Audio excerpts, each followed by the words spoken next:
আসসালামু আলাইকুম। ২ মাসেরও বেশি সময় ধরে ইরান আর যুক্তরাষ্ট্রের মধ্যে একটা যুদ্ধবিরতি চলছে। কিন্তু হুট করে ইরান বৈরুতের কথা বলে বা ইসরায়েল বৈরুতে হামলা করেছে এই কথা বলে ইসরায়েলে ব্যাপক মাত্রায় হামলা চালায়। এই হামলার পেছনের মূল কারণ কি? আমরা এই বিষয়টা নিয়েই আজকে আলোচনা করার চেষ্টা করব। ঘটনা হচ্ছে ইরান যুক্তরাষ্ট্রের সাথে যখন যুদ্ধবিরতিতে চায়, প্রায় প্রায় ১ মাসের মতো যুদ্ধ শেষে যুক্তরাষ্ট্রের সাথে একটা নেগোসিয়েশনে যায় ইরান। আর ইরান নেগোসিয়েশনে যাওয়ার পরে ইরান সরাসরি বা ডিরেক্টলি বলে দেয় এই যুদ্ধবিরতির আওতায় হিজবুল্লাহ হুতিরা অন্তর্ভুক্ত থাকবে বা লেবানন এবং হুতিরাও অন্তর্ভুক্ত থাকবে। সে পরবর্তীতে মোটামুটি ১ মাস পার হওয়ার পরে সে গাজাকেও এই যুদ্ধবিরতি আওতায় আনার চেষ্টা করে বা বলে যে এই যুদ্ধবিরতির আওতায় গাজাও থাকতে হবে। এই অবস্থায় ইসরায়েল ব্যাপক মাত্রায় হামলা চালায় লেবাননে। লেবাননে হামলা চালায় হিজবুল্লাহকে টার্গেট করে। হিজবুল্লাহকে টার্গেট করে হামলা চালিয়ে তারা লিতানি নদী অবধি মোটামুটি লেবাননের 20 থেকে 25% ভূমি, এই পরিমাণ ভূমি তারা দখল করে নেয় আর প্রতিনিয়ত হামলা চালাতেই থাকে। প্রতিনিয়ত হামলা চালাতেই থাকে। এই যে কিছুদিন আগে বৈরুতে একসাথে প্রায় ১০০টার মতো স্থাপনায় হামলা চালিয়েছিল ইসরায়েল। আর প্রতিদিন গাজা, লেবানন, হিজবুল্লাহ টার্গেট করে হামলা করছে। এই অবস্থায় ইরান বলছে যে যুক্তরাষ্ট্রের সাথে আমাদের কথা হয়েছিল এই যুদ্ধবিরতির আওতায় বা এই যুদ্ধবিরতির আন্ডারে হিজবুল্লাহ, হুথি এবং গাজা থাকবে, কিন্তু ইসরায়েল কোনোভাবেই গাজা এবং লেবাননে হামলা বন্ধ করছে না। এই কারণে ইরান যুক্তরাষ্ট্রকে ব্যাপক মাত্রায় চাপ দিয়ে আসছিল বা তারা হুমকি ধামকি দিয়ে আসছিল।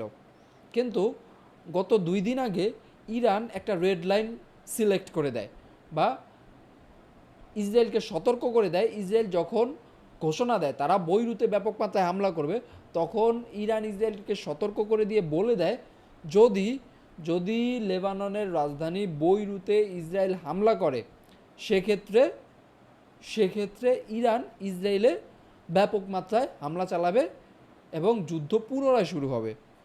আর এই ঘোষণা দেওয়ার ঠিক একদিন পরেই, যেদিন হামলা করবে সেই দিন রাতেও বলেছে যে আজ রাতে ইসরায়েলে ব্যাপক মাত্রায় হামলা হবে। ইরান ঘোষণা দিয়েছে। ইরান ঘোষণা দিয়ে দেন হচ্ছে ব্যাপক মাত্রায় মিসাইল ছুড়েছে ইসরায়েলের দিকে, ব্যাপক মাত্রায়। এরপরে ইসরায়েল আবার ৪ থেকে ৫ ঘন্টা পরে পুনরায় ইরানে হামলা চালায়। ইরানের কয়েকটা গুরুত্বপূর্ণ স্থাপনায় হামলা চালায়, প্রায় ২০টার মতো গুরুত্বপূর্ণ স্থাপনায় হামলা চালায় প্রথমে। পরবর্তীতে ইরান পুনরায় ইসরায়েলের দিকে মিসাইল ছোড়ে। আর এর মধ্যে আরেকটি গুরুত্বপূর্ণ বিষয় হচ্ছে হুথিরা। হুথিরা এর মধ্যে আবার পুনরায় হামলা চালায়। হুথিরা এই থেমে থেমে থেমে থেমে হামলা চালিয়ে আসছিল, কিন্তু ইরান যখন ইসরায়েলে হামলা করলো এর পরপরই হুথিরাও ইসরায়েলের দিকে মিসাইল ছুঁড়েছে। হুথিরাও ইসরায়েলের দিকে মিসাইল ছুঁড়েছে। পরবর্তীতে আরেক দফা ইসরায়েল ইরানে হামলা চালায়। এরপর এরপর ইরান কিছু মিসাইল নিক্ষেপ করে দেন হচ্ছে তারা বলে তাদের অপারেশন ওইখানে শেষ। এর মধ্যে যেটা ঘটেছে প্রথমে মার্কিন প্রেসিডেন্ট ডোনাল্ড ট্রাম্প বলেছে, ইরান হামলার পরে মার্কিন প্রেসিডেন্ট ডোনাল্ড ট্রাম্প বলছিল যে ইসরায়েল আগে হামলা করেছে, পরবর্তীতে ইরান হামলা করেছে। এখন সে ইসরায়েল আগে কোথায় হামলা করেছে বা কিভাবে হামলা করেছে এটা না বললেও যেটা ধারণা করা যায় যে যেহেতু ইসরায়েলকে বলা হয়েছিল লেবানন ইরান যুদ্ধবিরতির আওতায় বা ইরান যুদ্ধবিরতির আন্ডারে, নেতানিয়াহু ট্রাম্পকে চাপ সৃষ্টি করে বা ট্রাম্পের উপর দিয়ে দেন হচ্ছে লেবাননে হামলা চালায়।